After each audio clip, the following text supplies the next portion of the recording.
She pointed a gun at my 7-year-old daughter on our porch over unpaid HOA fines. Said, "Rules are rules." That night, I learned rules can also become weapons if you know how to aim them back. Let me start at the beginning. We moved into Hollow Woods County thinking we'd found the dream safe streets, trimmed lawns, the kind of neighborhood brochure photos lie about.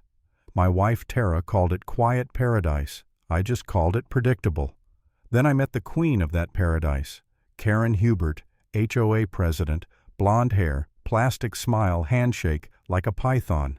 The kind of woman who thought God gave her a clipboard at birth. The first letter came tucked under my windshield wiper, $50 fine vehicle parked overnight past 11 p.m., violating community aesthetic standards. Aesthetic standards. I laughed out loud. My 10-year-old sedan wasn't an eyesore, it was just old. Tara read the letter, eyebrow raised. "What does aesthetic even mean here?" she asked. Our daughter Gina, 7 years old and full of crayons and unicorns, looked up from her drawing. "Is your car ugly, Daddy?" I knelt down. "No, sweetie. Some people just don't like things they can't control." That some people turned out to be Karen. The next week another envelope. This time taped to our door, $100 fine for an unapproved basketball hoop. The same hoop I'd spent a Saturday putting together so Gina could practice free throws. Funny thing, the neighbors 2 doors down had the same model, same driveway spot, no fine. I started walking the neighborhood every night with a notepad and my phone camera, jotting down every hoop, every overnight car, every trash can in sight. By the end of the week, I had 6 houses violating the same rules. None of them had a last name that sounded like mine. When I brought it up at the HOA meeting, Karen silenced me with her gavel and that dead-eyed grin. "The rules are the rules, Mr. Carmen. Perhaps if you followed them instead of questioning them, we wouldn't have this problem." Her little minions nodded. Everyone else stared at their shoes. That's when it clicked. It wasn't about order or property values. It was about power. Then came the certified letter. Notice of lien for unpaid fines, $2,000 plus penalties.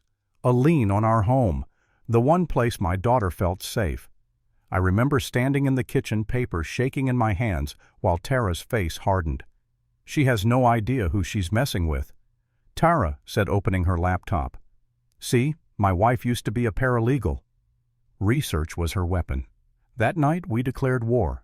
We turned the spare room into a war room, whiteboard coffee stacks of HOA filings. Tara dug through every public document she could find. The HOA's financial report was a mess of numbers and fake professionalism, but she spotted one line. Consulting fees, HW Management Solutions, LLC. The payments were huge, almost a third of the entire budget, yet the pool was green and the clubhouse roof still leaked. Tara traced the company's registration to a man named Walter Pike. No online presence, no office, just a P.O. box. But the address on his paperwork was a small house on the other side of the county. That was my job. I drove out there the next morning pretending I had a dentist appointment. The place looked abandoned, peeling paint, knee-high grass. After an hour, an old pickup rolled in. A man got out, 50s, beer belly eyes, tired. Not a consultant, a ghost. I snapped a few photos, sent them to Tara. Within a day, she found him on Facebook tagged in a family barbecue photo. There he was, smiling, arm around a younger Karen. Caption: "My favorite cousin, Wally." The HOA's consultant was her cousin. The fines were feeding their family business. That's when I thought I had her. But the moment we started digging deeper, she fought back. One Thursday night, everything in our house went dark. Just ours, streetlights still glowed. I stepped outside with a flashlight. The breaker had been manually shut off. I flipped it back on, and someone slammed into me from the side. A man, big, silent, smelling of smoke and beer. I barely ducked as his fist hit the wall beside my head. Instinct took over. I drove my knee into his gut, grabbed the flashlight, swung hard. He stumbled back. Tara appeared at the door, phone in hand, yelling she was calling the cops. The guy bolted into the darkness. The officer later said it might have been a random burglary attempt. Sure, random. The same week our HOA fines doubled again. That was no coincidence. That was a message. I'll admit that night it broke me. Sitting at the kitchen table with my knuckles bleeding, I told Tara maybe we should just pay sell move somewhere normal. She took my hand and said, if we back down, she wins, and she'll do this to someone else next. So we didn't back down. We installed cameras, front, back sides, even the porch light. We recorded everything. Then we went looking for someone inside the HOA who still had a conscience. That's how we found Arthur Pinter, the quiet accountant who never smiled at meetings. I went to his garage one Saturday, told him everything about the fake company, the attack, the threats. His hands shook as he said, I can't talk to you. I handed him a printout of the financial records. You already know this isn't right. 2 days later he called. Meet me. I'll help you.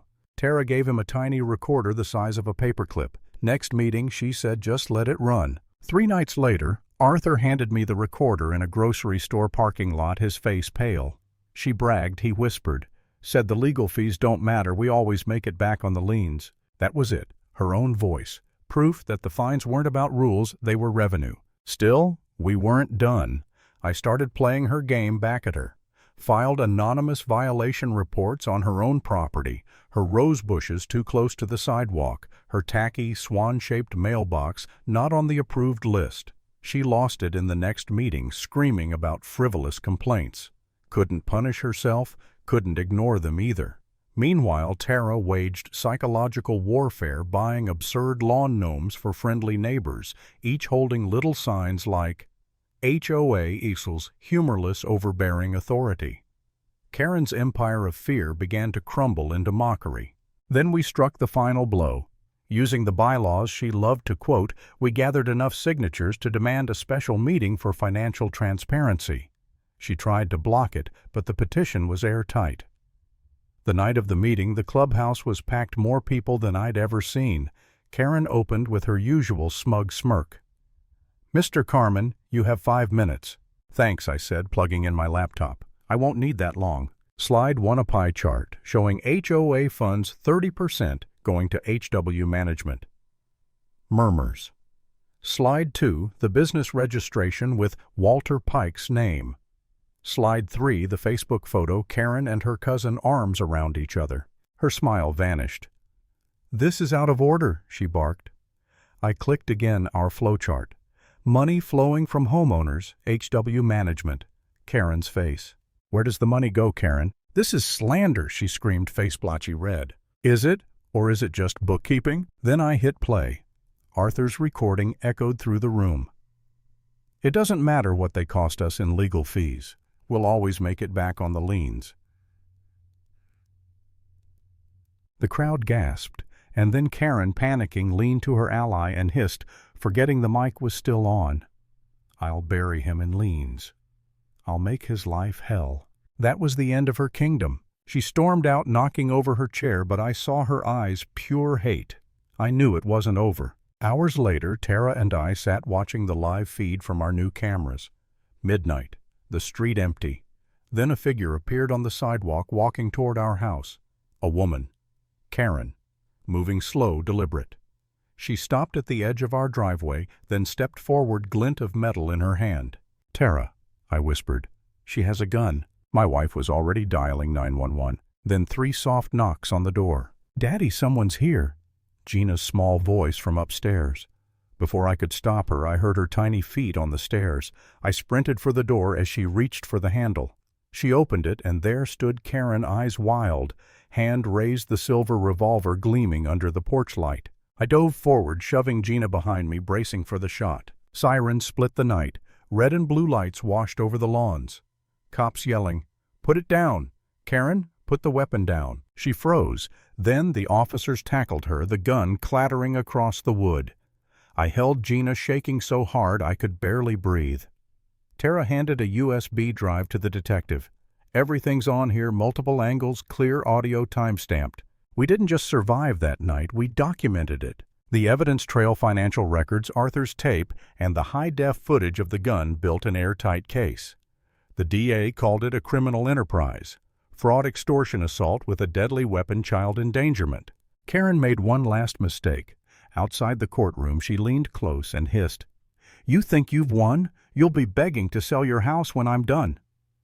The DA overheard. 10 minutes later, the judge revoked her bail. Her trial was quick. The jury watched the video 3 times, the porch, the gun, my daughter's terrified face. They heard her own words about profiting off liens. The verdict came in under an hour. Guilty on all counts. As they led her away in cuffs, she didn't look at the judge. She looked at me. Same eyes still burning, but now behind glass. And that's where the story ends. Not with celebration, not with champagne, but with the sound of a cell door closing. Sometimes standing your ground isn't about fists or guns. It's about evidence, patience, and refusing to be silent when someone calls tyranny rules.